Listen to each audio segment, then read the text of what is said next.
저희 연구원을 잠깐 소개드리자면 저희 연구원은 화학이 주 베이스예요. 근데 융합이 붙어 있어요. 그래서 저희는 과천의 국가기술표준원 자리에 2015년에 이사를 해가지고 저희가 환경, 그 다음에 금속, 그 다음에 소재, 그 다음에 전기, 전자파, 그 다음에 바이오. 그래서 제가 의료 바이오 연구소장입니다. 그래서 삼동에 있습니다. 그래서 여러분들이 기회 있으면 www.ktr.or.kr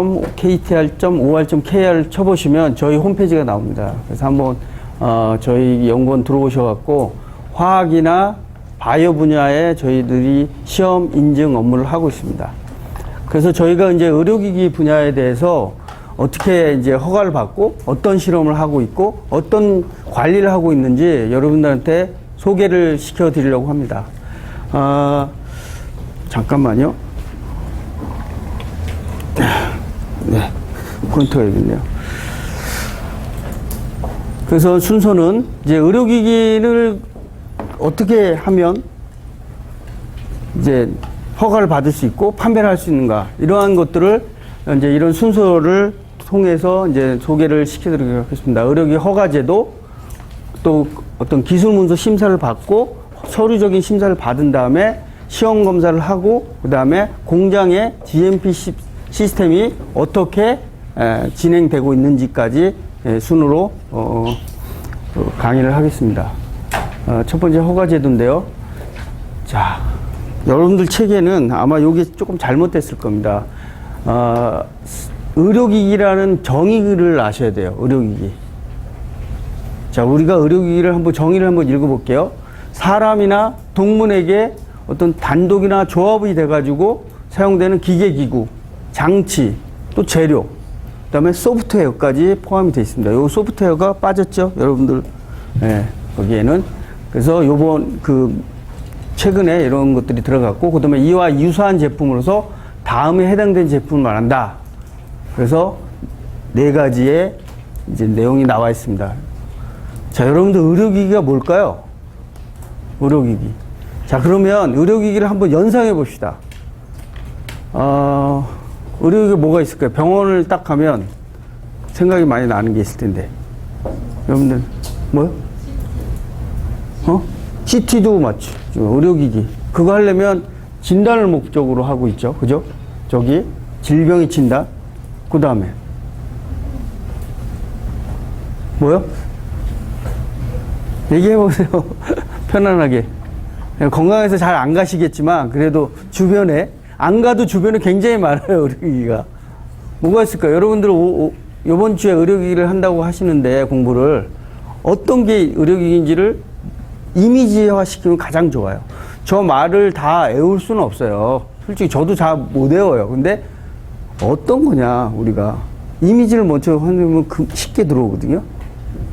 의약품. 의약품 뭐예요? 아플 때 먹는 거잖아요. 약이잖아. 아니면 주사 맞거나, 아니면 바르거나. 그죠? 그 다음에 식품은 뭐예요? 식품은 우리가 배고플 때 먹는 거 다 식품이지 뭐. 그죠? 그 다음에 또. 아니, 간단하게 한번 생각해. 화장품 뭐예요? 우리가 피부를 보호하고 예쁘게 하기 위해서 바르는, 또 뿌리는 제품. 그죠? 이렇게 생각하면 되잖아요. 저 말을 하려면 되게 힘들잖아요. 여러분들도. 그죠? 저거는 이제 아카데미적인 의미에서의 어떤 정의고, 우리가 쉽게 이해할 수 있는 이미지를 한번 생각해 봅시다. 의료기기는 뭐가 있을까요? 여러분들 혹시 렌즈 끼신 분? 렌즈. 렌즈가 의료기기일까요? 아닐까요? 저 말 한번 생각해 보면서, 저기 있는 말, 정의를 생각해 보면서. 소프트는 느끼셨죠? 의료기기예요? 아니에요? 맞아요. 예, 의료기기입니다. 이 안경은 뭘까요? 안경. 저는 안경을 벗으면 여러분들 얼굴이 안 보여요. 근데 이게 되면 치료가 돼요. 여러분들 얼굴이 선명하게 보여요. 요즘엔 또 이게 가까운 것도 잘 안 보여갖고 여기다가 돋보기를 넣었어요, 제가. 멀티 렌즈라고 그러죠. 근데 소프트웨어도 그런 게 있어요. 이런 기능적인 것들이 자꾸 부과되는 거죠. 그죠? 안경도 의료기기예요. 우리가 일상생활에 쓰는 게 굉장히 많죠. 그 다음에 또 뭐가 있을까요? 주사를 받으려면 뭐가 있어야 되죠? 주사기가 있어야죠. 일회용 주사기 쓰잖아요. 개인용으로 이제 오염이 되고 감염이 되는 거를 방지하기 위해서 이제 일회용 주사기도 있어요. 그것도 의료기구입니다. 그 다음에 우리가 이제 그거는 이제 몸속에 들어가지는 않죠. 그 다음에 몸에 들어가는 거 한번 생각해 봅시다. 몸에 들어가서 몸속에 이식돼서 이제 의료기, 그 기기가 어떤 것들이 있을까? 렌즈도 안구 속에 들어가요. 그죠? 여러분들이 주변에서 이제 어떤 분들이 사고 나면, 인공관절이라는 걸, 이식합니다. 그죠? 그래서 예전에는 그러한 기술들이 없기 때문에 걷질 못했어요. 걷질 못하고, 뭐, 휠체어를 타고 다닌다든지, 아니면 뭐, 목발을 짚고 다니는지 이랬지만, 요즘에 어떻게 합니까? 인공관절, 무릎관절, 아니면 고관절, 고관절이라고 그래요. 그죠? 고관절, 그 다음에 슬관절, 무릎, 뭐, 이런 것들을 통해서, 이제 그게 망가지면, 그, 금속에 그러한 기능을 할 수 있는 것들을 넣어서 걸을 수 있게 합니다. 그래서 우리나라 국민의 한 1%, 1.5%가 인공관절을 사용하고 있어요. 그러면서 정상적인 생활을 하고 있어요. 이게 의료기기예요. 근데 이게 내 몸속에 들어와서 평생을 같이 보내는 거예요. 그죠? 이런 것도 의료기기입니다. 그 다음에 또 넘어갑시다. 의료기기 많아요. 그 다음에 전기로 하는 거 있어요. 아까 CT, 뭐, 초음파. 그죠? 그 다음에 MRI. 여러분들 뭐 쉽게 연상이 될 수 있는 거. 그죠? 그 다음에 무슨 충격파, 뭐, 치료기. 뭐 이런 것들. 그죠? 초음파 치료기. 이런 것들이 전부 다 의료기기입니다. 그래서 의료기기는 이러한 아주 간단한 재료, 제품부터, 그러니까 그거를 의료용품 또는 영어로 하면, 패시브 메디컬 디바이스라고 합니다. 그 다음에 전기 쪽에, 전기가 들어가서 이제 하는 전기 의료기기라고 하고, 액티브 의료기기라고 합니다. 그래서 두 가지로 나눠지는데, 크게 보면요. 그래서 어떤 재료를 통해서 우리가 의료용품 쪽에 있는 게 있고, 전기 의료기기가 있고. 그래서 여러분들이 이제 의료기기 하면 어떤 게 연상이 된다는 거 아시죠? 기억이 하시겠죠? 자, 그래서 그러한 것들을 바탕으로 우리가 이제 공부를 해봐야 됩니다. 그래서 우리가 굉장히 중요하게 생각될 거는 질병의 진단에 쓰고, 그 다음에 치료에 쓰고, 또 뭐 처치에 쓰는 그러한, 그 다음에 또 예방의 목적도 있어요. 예방의 목적으로 사용되는 제품. 또는 왜 예방하려면 뭘 봐야 되잖아요. 그죠? CT를 찍는 건 뭐예요? 내가 건강검진을 받으면 CT나 초음파를 통해서 어떤 장기에 어떠한 질병이 있는지 미리 보는 거죠. 그래서 없으면 좋고 있으면 빨리 뭔가 치료를 할 수 있어요. 평소에는 내가 느끼지 못하는 거를 그러한 의료기기로 알 수가 있다는 거죠. 그렇죠? 그래서 이런 것들을 목적으로 합니다. 그 다음에 아까 제가 안경도 의료기기다 그랬어요. 그거는 뭐냐면 보정의 목적으로 사용되는 제품의 종류겠죠. 그 다음에 구조 또는 기능의 검사, 대체, 변형의 목적으로 사용된 제품. 그 다음에 임신 조절에 사용되는 것도 의료기기입니다. 콘돔도 의료기기고 피임기구도 의료기기입니다. 그래서 의료기기가 굉장히 생활 속에 많이 자리 잡고 있어요. 여러분들은 모르시지만. 근데 그게 몸에 닿거나 몸속에 들어가기 때문에 어떻게 해야 돼요? 굉장한 철저한 안전성과 안정성을 요구하고 있습니다. 그러니까 세이프티와 스테빌리티를 요구하고 있는 거죠. 이거를 내 마음대로 공산품처럼 만들어서 좋은 제품이 하고 팔아버리면 그 이후에 부작용이나 또 다른 인체에 다른 해를 입히게 되면 엄청난 문제가 되는 거죠. 내가 어떤 의료기기를 써서 자기가 아픈 거는 면할 수 있는데 또 다른 병을 유발한다면 그건 쓸 수가 없는 거죠. 예를 들어서 내가 무릎이 이제 아파가지고 무릎 관절을 했는데 무릎은 제대로 해서 걸을 수 있는데 무릎 속에 뭐 그게 물질이 그 금속의 물질이 뭐 계속 용출이 돼갖고 그 주변에 암을 일으킨다. 그러면 쓸 수가 없는 거죠. 그렇지 않고 생체 적합하고 생체에 어떤 영향을 안 주는, 그렇죠? 해로운 영향을 안 주는 그러한 재질을 써야 된다 이거죠. 그래서 그런 것들이 굉장히 중요하기 때문에 의료기기는 굉장히 철저한 관리, 감독하에 허가를 내주고 있습니다. 그래서 의료기기는 인체에 미치는 어떤 잠재적인 영향, 그 정도에 따라서 유해성 정도에 따라서 위해성 정도에 따라서 4개의 등급으로 나눕니다. 이제 1등급이 가장 이제 그 위해성이 거의 없는 의료기기예요. 1등급이. 그래서 1등급은 신고만 합니다. 허가를 받는 게 아니라 내가 이런 1등급 의료기기를 사용할 겁니다. 판매할 겁니다라고 신고만 하면 됩니다. 어디다? 식약처에다가 합니다. 그래서 수술용 가위라든지 이런 것들은 그냥 신고만 해요. 간단한 거기 때문에. 그 다음에 두 번째는 위해도가 낮은 의료기기입니다. 2등급. 그러니까 주사기라든지 뭐 이런 거 잠깐 우리 피부를 접촉한다든지 뭐 이런 것들은 2등급 의료기기입니다.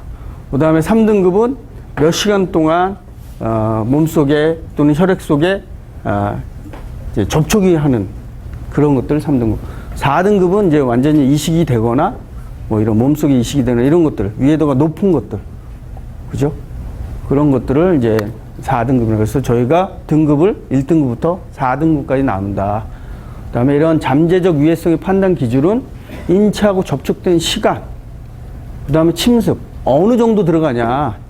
그러니까 피부에 잠깐 들어갔다가 이제 나오냐, 아니면 정말 혈관 속에 박혀 있냐. 그죠? 스탠드, 혈액 스탠드 같은 경우는 완전히 혈액 속에 스탠드가 박혀 있는 거예요.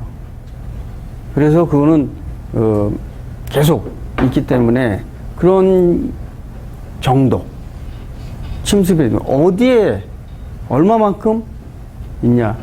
그 다음에 약품이나 에너지를 환자에게 전달하는 의무. 그죠?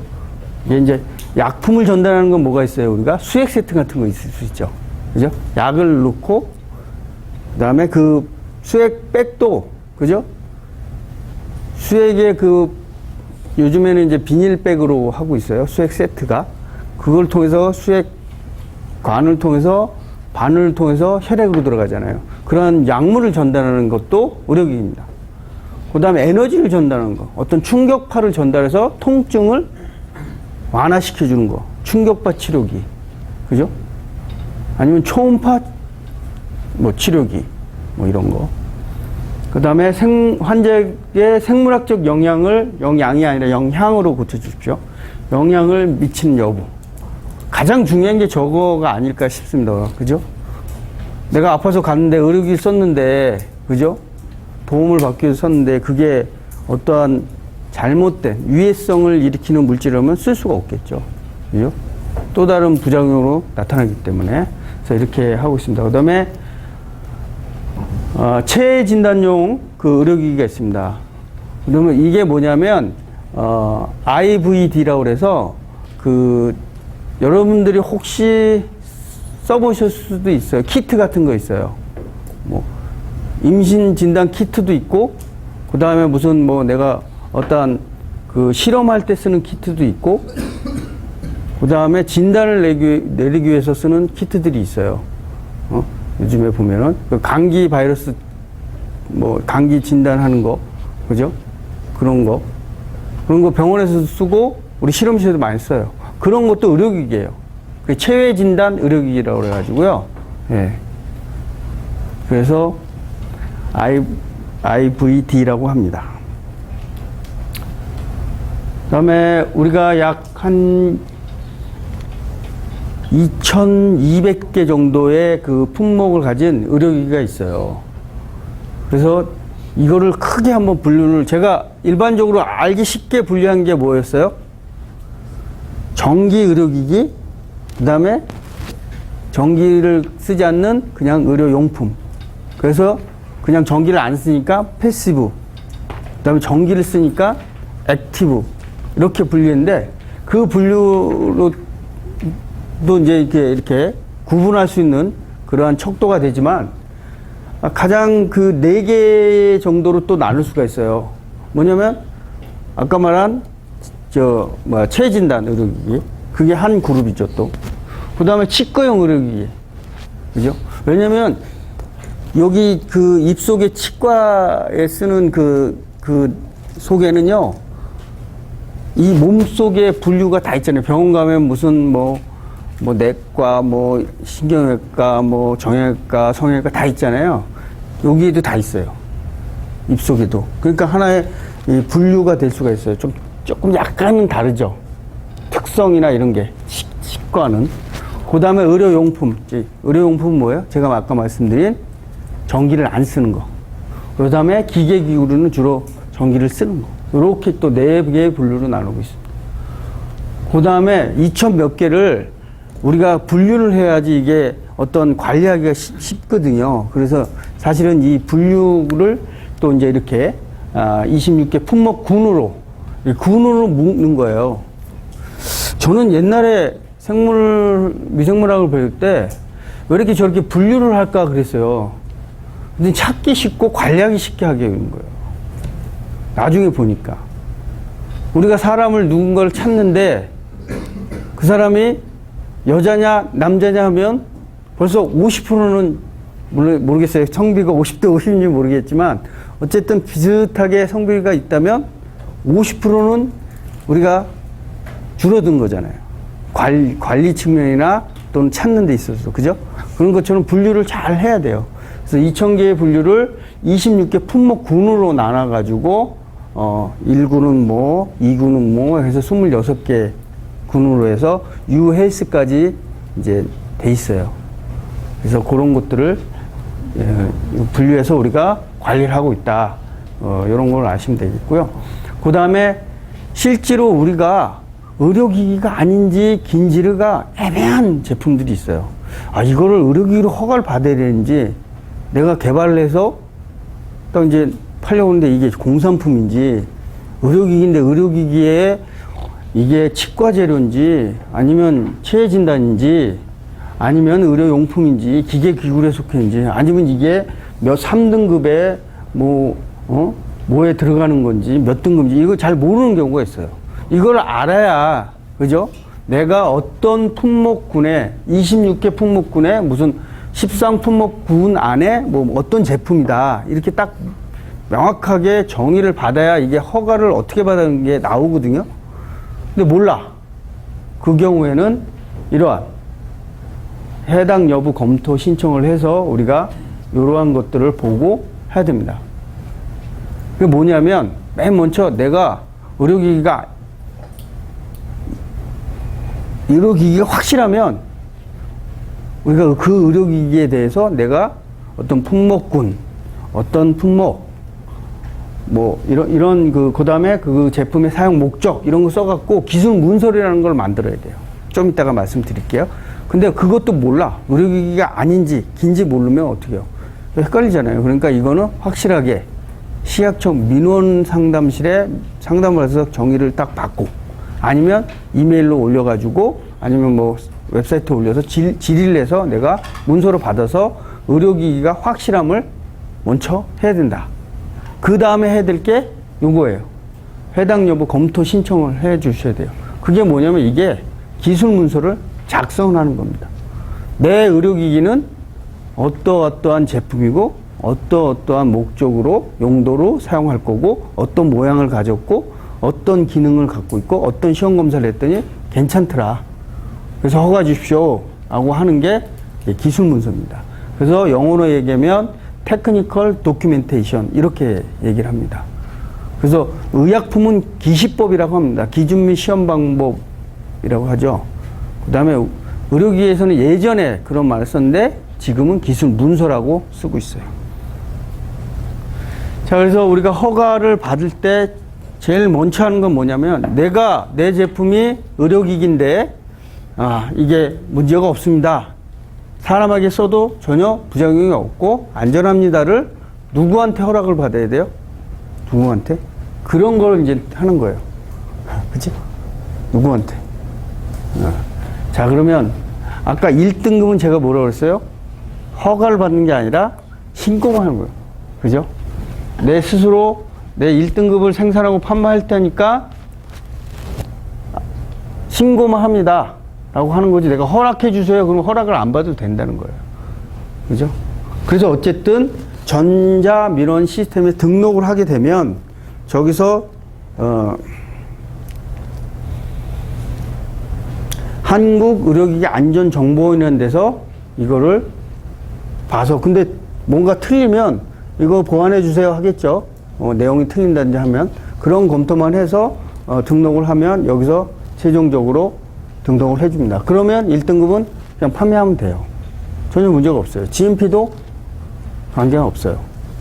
근데 2등급부터는 허가를 받아야 됩니다. 당연히 3, 4등급도 허가를 받아야 됩니다. 그죠? 3, 4등급이 위해도가 더 크기 때문에. 근데 2등급이 가장 또 뭐라 그럴까요?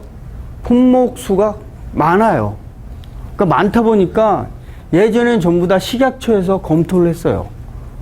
그러니까 시간도 많이 걸리고 뭐 일이 엄청 많으니까 이게 전부 다 할 수가 없는 거예요. 한정된 인원과 이래서 민원이 많이 쌓이고 시간이 오래 걸리고 하니까 2등급은 민간 기술문서 시험 기관에서 해라 그래서 몇 개, 지금은 한 6, 7개 기관에서 지금 하고 있어요. 그래서 저희 기관도 기술문서 심사 기관입니다. 그래서 2등급은 어떤 종류가 있는지 한번 봅시다. 2등급은 첫 번째 동등 공고 제품이 있어요. 예전에 똑같이 어떤 사람이 해놨어요. 너무도 감사하게. 그래서 내 제품은 그 제품하고 똑같아. 그래서 고시에 아예 공고가 돼 있어요. 그럼 나는 그거를 신청만 하면 인증을 5일 만에 해줘요. 어디서? 의료기기 안전정보원에서. 되게 좋죠. 그 다음에 동등한데 조금 개량이 됐어. 그런 것들은 기술문서 심사기관, 저희 같은 KTR 플러스 뭐 한 6개, 7개 기관에서 한 25일 거쳐서 이제 심사를 하고, 그 다음에 신청 인증을 해서 이제 정보원에서 최종 허가를 내줍니다. 좀 다릅니다. 그 다음에 개량이나 새로운 제품은 기술문서 심사기관에서 25일 걸리고 이제 정보원에서 이것도 허가를 내주는데, 이 중에서 이런 개량되고 새로운 제품 중에서 임상시험이 필요한 경우에는 누가 간다? 윤리갑니다. 식약처 의료기 심사부에서 합니다. 2등급이지만 민간 기술문서 심사기관에서 하는 게 아니라 어디서 한다? 식약처에서 한다. 임상이 시험이 필요한 경우. 그 다음에 2등급이지만 위에도는 작지만 이게 새로운 어떤 재료다. 뭐 이런 것들. 이러한 특수한 경우는 아직은 식약처에서 하겠다. 그래서 2등급이지만 예외 조항을 두고 있습니다. 이거 잘 보셔야 돼요. 이거 보는 표가 있습니다. 그 다음에 소프트웨어나 하드 콘택트 렌즈, 그다음에 호흡 감시기, 상시 착용 이런 것들은 어디서 하냐면 기술문서 기관에서 하고 신청 및 허가를 해서, 그러니까 요거는 뭐냐면 기술문서가 다 잘 됐습니다라고 허가를 해주는 거고요. 그 기술문서가 나오면 행정조치를 어디로 가서 하냐면 허가를 해주세요 하고 허가 신청을 어디 가서 했어요? 이거는 원래는 2등급이니까 어디로 가야 돼요? 신청 및 인증 다 이쪽으로 가야 되죠. 그죠? 근데 소프트웨어, 하드 소프트웨어, 소프트 콘택트 렌즈, 그 다음에 호흡 감시기 상시 착용은 어디로 가요? 민간 기관에서 심사를 하고 나서 신청과 허가는 식약처 가서 한다. 요게 이제 좀 예외 조항이에요. 왜냐면 이 렌즈 같은 경우는 굉장히 많은 사람들이 쓰고 있어요. 그죠? 실생활에서. 초등학생부터 어른들까지, 성인까지 많은 사람이 쓰고 있고, 이게 한번 잘못되면 이게 대중적이고 폭발적으로 문제가 되고 있어요. 그래서 항상 모니터링을 강하게 하고 있어요. 그래서 허가 때부터 모니터링을 시약처에서 이거는 안 되겠다. 그 다음에 호흡 감시기도 마찬가지 개념이에요. 이러한 특수한 경우는 이제 시약처에서 하고 있습니다. 그 다음에 3등급, 4등급은 2등급보다 품목수가 작아요. 그래서 그런 것들은 직접 신청하고 허가를 식약처 의료기기 심사부에서 합니다. 그 다음에 이런 것들을 그래서 임상 대상 제품은 80일이 걸리고 기술문서 대상은 65일이 걸려서 이제 식약처 의료기기 심사부에서 해주고 있습니다. 아셨죠? 근데 이거는 기술문서가 뭐라고 했죠, 제가? 딱 한마디로 의료기기 그 제품, 내가 허가를 받고자 하는 제품의 이력서라 마찬가지예요. 이력서. 그죠? 그래서 다시 백으로 돌아가 보면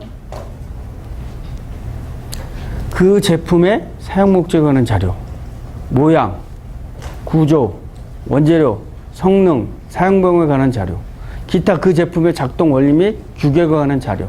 그죠? 그 다음에 의료기 품목에 해당되는지를 이제 10일 안에 통보를 해줍니다. 그래서 요 세 가지를 만족해야 돼.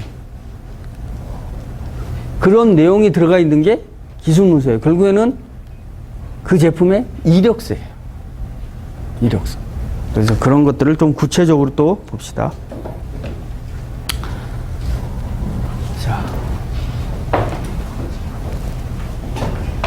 자, 기술문서가 면제가 되는 경우가 있어요. 아까도 제가 아주 간단한 거 있다고 그랬죠. 똑같아. 이거. 똑같은 제품이에요. 그 전에 어떤 사람이 동일한 제조원의 동일 제품을 한국의 A라는 에이전시가 대리점이 갖다가 허가를 받았어요. 근데 똑같은 걸 또 B라는 대리점이 허가를 내려고 그래요. 그러면 면제가 되죠. 똑같은 거니까. 이미 허락을 해줬다고 생각하는 거죠. 그 다음에 동등 공고 제품은 2등급 의료기기 중에 동등 제품을 3회 이상 허가를 받은 제품 중에서 요걸 보셔야 돼요. 사용 목적, 작동 원리, 원재료, 성능, 시험 규격 및 시험 방법 등을 식약처에서 공고한 제품. 예? 공고를 아예 해버려요. 아까 제가 설명했죠? 그 부분은. 그래서 요렇게 되면 요거는 면제를 해줍니다. 문서를.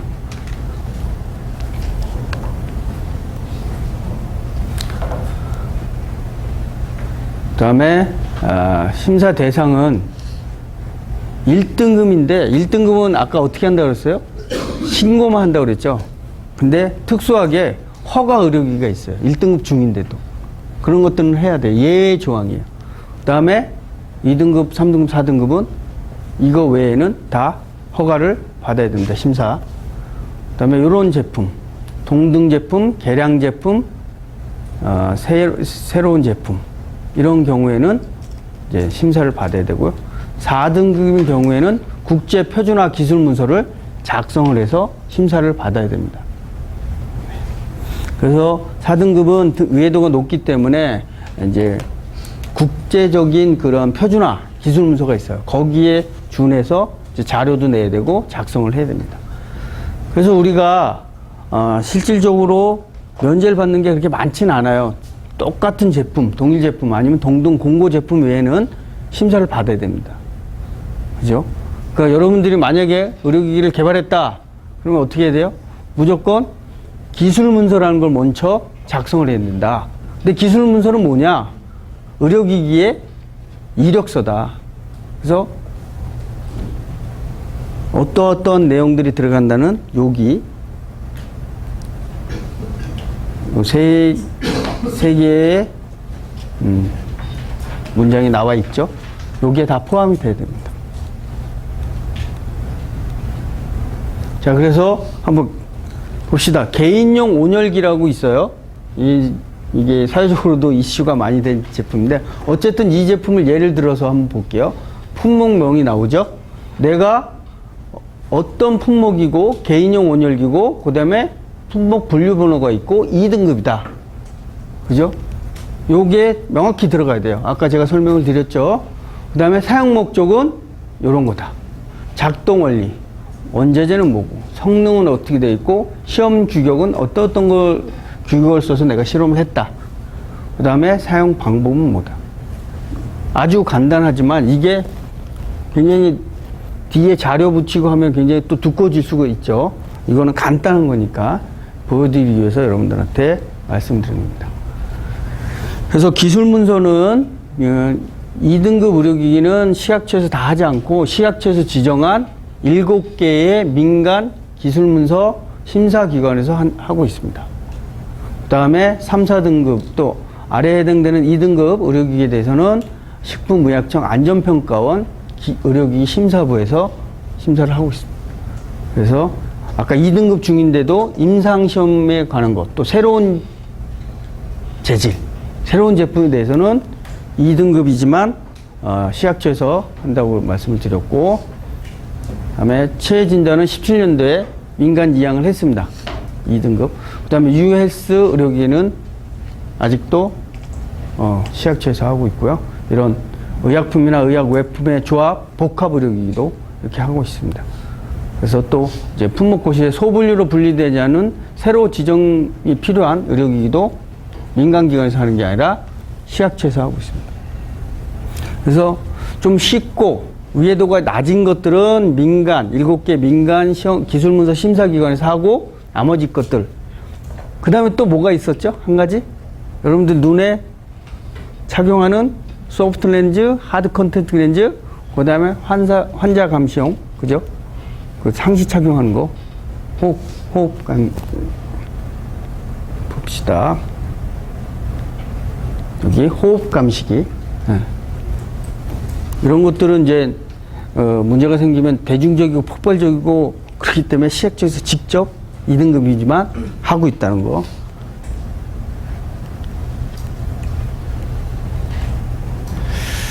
좀 이해가 가십니까? 이 허가제도가 이 설명드리기가 굉장히 어려워요. 또 여러분들이 이제 실제 이제 일하는 사람들이 아니잖아요. 그 분야에서. 그러다 보니까 일을 할 사람들인데 이거를 이제 그 경험 없이 이렇게 듣는다는 게 굉장히 어렵더라고요. 저는 사실 의료기기 이 허가 업무를 1994년부터 했어요. 근데 지금도 모르겠어요. 너무너무 어려워요. 하면 할수록 모르겠어요. 그만큼 이제 의료기기가, 모르겠어요. 여러분들 이제 의용과 나오신 분들이 계신지 모르지만, 의료기기는 다 학제 학문입니다. 재료공학부터 금속공학, 전기공학, 그죠? 그리고 거기서부터 조직공학까지 가 있어요. 이제 앞으로 나올 그 스캐폴더 같은 거 있잖아요. 네? 그런 것들. 귀를 만들어가지고, 그죠? 그 피부를 만들어서 귀 모양에다가 피부를 또 해가지고 그걸 이제 이식하면 그게 의료기기거든요. 조직용 의료기기. 그러니까 영어로 하면 셀 베이스드 메디컬 디바이스, 티슈컬처 메디컬 디바이스 이렇게 부르고 있거든요. 그래서 앞으로 우리나라가 1년에 한 3만 건의 장기 이식이 필요해요. 근데 그렇게 못하죠. 장기 이식을 그게 어떻게 보면 공급이 딸려요. 줄 사람이 공여자가 그렇게 이게 모르겠습니다. 이게 이제 이게 잘 없잖아요. 사실 구하기도 힘들고.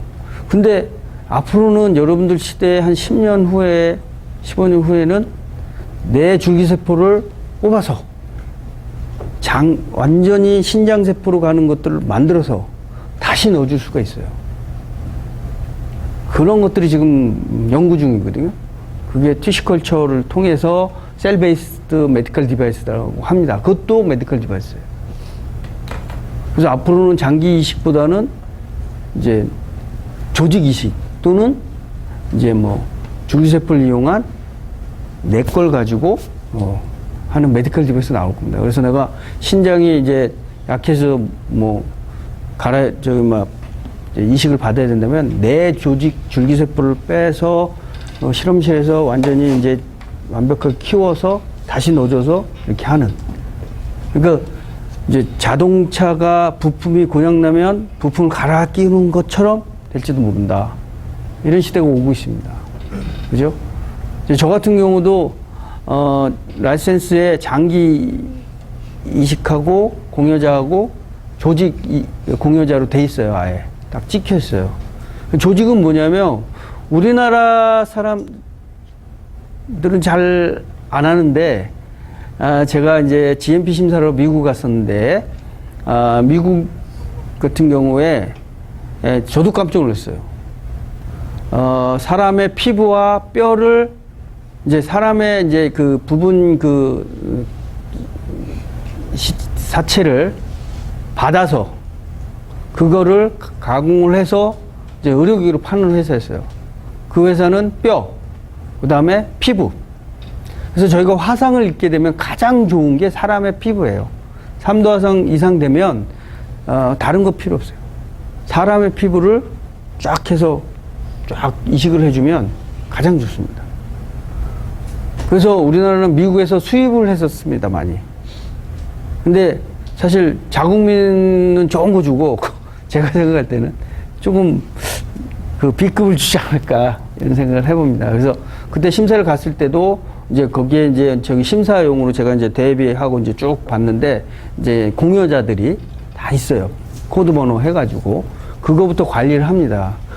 근데 우리나라도 이제 그걸 하기 위해서 조직공학 미국 조직공학 전문가들도 이제 배출을 했고 한 회사가 크레스텐이라는 데에 아주 그 무균실에서 조직이 들어오거나 이런 뼈가 들어오면 이제 이 면역을 이제 제거시켜줘야 돼요. 왜냐면 다른 사람의 피부가 이식되면 이식 거부를 하지 않습니까? 면역체이기 때문에. 그러니까 그런 것들을 면역을 다 제거를 해주고 이제 조직을 이제 이렇게 제품화 시켜야 되는데 망했어요. 왜 망했냐? 공여자가 없어요. 그래서 생각을 좀 바꿔야 되지 않을까. 그래서 그 생각을 바꾸는 입장에서 보면 이 생물학 하는 사람들이 많이 좀 바꿔줘야 돼요. 저는 미생물학을 했습니다. 저는 당국대 미생물학과 나왔습니다. 그래서 제가 이해인데 살다 보니까 이게 그 건강하게 살아야 되겠지만 굳이 이게 단백질이잖아요, 저희가 몸이. 그러면 이제 미생물이 땅속에 들어가면 다 썩혀 주잖아요. 그죠? 그러니 이제 내가 쓸만하게 있다 그런다면 죽었을 때 내 조직도 갖다 쓰고 그러면 좋은 일이 될 것 같아서. 그러니까 생각을 바꾸면 돼요. 근데 옛날부터 이게 생각이 바뀌지 않으면 행동이 잘 안 나오거든. 그렇죠? 그래서 여러분들도 한번 생각해 보세요.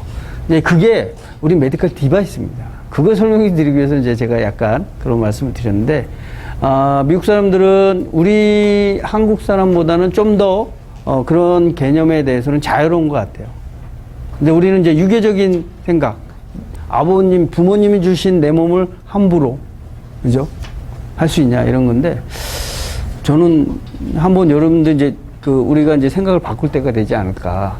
이제 강요하는 건 아니지만, 여러분들이 한번 생각해 보십시오. 제가 이렇게 라이센스에 2개 다 한다고 해도 내 자식들이 안 된다고 또 안 된다고 하더라고요. 다 또 동의를 해야 된대요. 제 본인이 해놨어도. 그래서 그런 것도 좀 없어졌으면 좋겠고, 본인의 의사를 좀 존중해 줬으면 좋겠고. 그래서 어쨌든 우리 시대에 있어서 제가 봤을 때 이제 서로 이제 생각을 바꾸는 시점이 저희 세대가 되지 않을까. 그래서 여러분들은 좀 더 생각을 좀 이게 편하게 할 수 있는 그런 기회들이 많이 주어져야 되지 않을까, 그렇게 생각합니다. 그래서 저는 제사도 없앴어요. 제사도. 그래야 내 아들들이 편할 것 같아가지고. 그래서 이제 그러한 생각들을 우리가 좀 변하게 해서 지금 뭔가 좀 또 밝은 쪽, 또 우리가 형식은 변하지만 제가 보니까 외국 사람들도 다 똑같아요. 느낌이나 이런 것들이. 우리는 인사를 할 때 이렇게 인사를 하잖아요. 옛날 분들은 절도 했지만 요즘은 저는 옛날에 친척분들 오랜만에 오시면 절했어요. 부모님도 절하라고 그래서 속으로 왜 하지? 내가 공손에 이렇게 하면 되는데 인사를 그런 생각을 해봤어요. 반항이죠, 하나의 그때는. 근데 미국 사람들 똑같아요. 얘네들 만나면 정말 둘이 친해서 서로 존중하면 하이를 하든지 눈을 깜빡이든지 뭘 해요. 그죠? 그래서 저희 집도 이게 딱 아침에 일어나면 서로 쑥스럽잖아요. 아버님 안녕히 주십시오. 이렇게 하긴 좀 그렇잖아요. 야, 아들아 잘 잤냐? 이렇게 하긴 뭐예요. 안녕이에요. 그냥 하이죠. 그걸 한국말로 바꾼 거예요. 안녕? 이렇게 손 흔들고. 이게 어느 순간부터 만들기 시작한 저희 가족의 문화예요. 그러니까 애들도 편하고 저도 편하고 그죠? 서로 뭐 이제 존중하는 마음만 갖자는 거죠. 형식은 어떻게 보면 이제 다 다를 수가 있죠. 근데 미국 사람들도 똑같아요. 우리랑 좋으면 좋은 거고 싫으면 싫은 거고 걔들의 표현 방식이 다를 뿐이에요. 제가 보니까. 그래서 한국식으로 해도 다 알아먹어요, 얘네들은. 한국식. 그래서 한국식 가장 좋은 것 같아요. 어떻게 보면. 나 하던 대로 해도 내가 한국에서 예의를 잘 차리면 미국 가서 독일 가서든 일본 가서든 똑같습니다. 그래서 우리가 기본적인 마인드는 좀 셌어요. 아, 이거 편집당했는데. 네. 아무튼 조직공행이라는 거, 이런 것들이 이제 의료기기로 또 여러분들 이제 더 넓은 범위 또 더 확대된 개념에서의 의료기기가 지금 연구되고 있고 실제 병원에서도 쓰고 있습니다. 3D 프린터, 의료기기에서 가장 많이 씁니다. 정형외과 의사들이 가장 많이 관심을 갖고 있습니다. 저희가 학회를 하고 있는데 3D 프린터 학회, 거기에 정형외과 의사들이 많이 오세요. 왜? 무릎을 깎으면 무릎이 다 달라요. 그러니까 일반적인 구조는 똑같은데 사람마다 조금 크기나 모양이나 이런 게 조금씩은 달리니까 그걸 3D 프린터로 깎아서 정확하게 해주면 좋거든요. 네. 그런 기성품 쓰게 되면 안 맞는 것도 깎아내야 되고 뭐 맞춰야 되고 이게 어렵거든요. 지금은 그런 3D 프린터로 깎아서 정확하게 하고 있죠. 자, 그래서 이런 것들이 있습니다. 그래서 조금 정리를 해보면 우리가 몇 시부터 시작을 했죠? 9시? 요거 정리하고 좀 쉽시다. 자, 민간 시험 기관에서 이제 있고, 그 다음에 수입업자가 아니면 제조업자가, 제조업자, 수입업자는 아시죠? 제조는 직접 만드는 거예요. 그 다음에 수입업자는 다른 나라에 있는 거를 수입해가지고 와서 판매하는 거예요. 그 제조업자는 주로 한국에 있습니다. 한국에 있는 사람들, 한국에서 제조하는 사람들입니다. 그래서 이런 동등 여부 판단하고 이게 동등한 거냐, 개량 제품이냐, 새로운 제품에 따라서 이제 어떻게 가냐를 설명드렸고, 어떻게 허가를 받냐, 그 다음에 심사 자료를 준비해야 됩니다. 그래서 기술문서 심사 의뢰서, 그 다음에 본질적인 동등 품목 비교표, 그 다음에 첨부 자료, 시험 성적서 등 이런 것들을 해서 기술문서 심사를 받죠. 그죠? 기술문서를 하는데 보통은 25일, 변경심사는 15일 걸립니다. 2등급에 대해서는 주로 민간시험검사기관에서 한다는 거죠. 예외 빼고. 그래서 기술문서 적합통지서를 받은 거가 1차예요. 이게 끝난 게 아니에요. 그 다음에 뭐예요? 이걸 가지고 품목 인증을 신청을 해야 됩니다. 요즘에는 직접 가지 않고 민원 서식기를 통해서 컴퓨터로 합니다. 그 다음에 품목 인증을 어디서? 의료기기, 한국의료기기 안전정보원에서 해줍니다. 이렇게 돼서 하면 끝나냐? 그렇지 않습니다. 요거까지 하고 나서 아까 제가 말했죠? GMP, 수입업자든 제조업자든 GMP 심사를 받아야 판매를 할 수가 있어요. 요거는 어디까지 받는 거예요? 내 제품이 의료기기로 허가만 받는데 내 제조시설 아니면 수입하는 미국의 회사, 수입회사, 미국의 제조원, 그죠? 미국에서 만든 제품이면 미국의 제조원을 저희가 직접 가서 심사를 해야 됩니다. 아니면 서류 심사를 하든지. 그걸 마치지 않고는 판매를 할 수 있다, 없다? 없습니다. 그래서 두 개를 받아야 되는 거예요. 큰 가지로서. 그죠? 이해되셨죠? 그 다음에 2등급 임상. 그 다음에 3, 4등급은 어떻게 해요? 어디서 해요? 식약처 안전평가원의 의료기기 심사부에서 합니다. 그래서 제조업자, 수입업자는 이러한 제품을 대해서 심사 자료를 준비를 해서 일괄 검토를 하든 아니면 기술문서 심사를 따로 받든 해서 일괄적으로 하면 이렇게 해서 품목 허가를 받는 거고, 일괄 검토는 이제 허가까지 다, 아니면 기술문서 심사 기간이 55일 또는 70일 해서 허가 신청을 하면 이제 이렇게 받게 됩니다. 어쨌든 임상이 필요한 2등급, 3등급, 4등급은 식약처 의료기기 심사부에서 이러한 과정을 통해서 허가를 받게 되어 있습니다.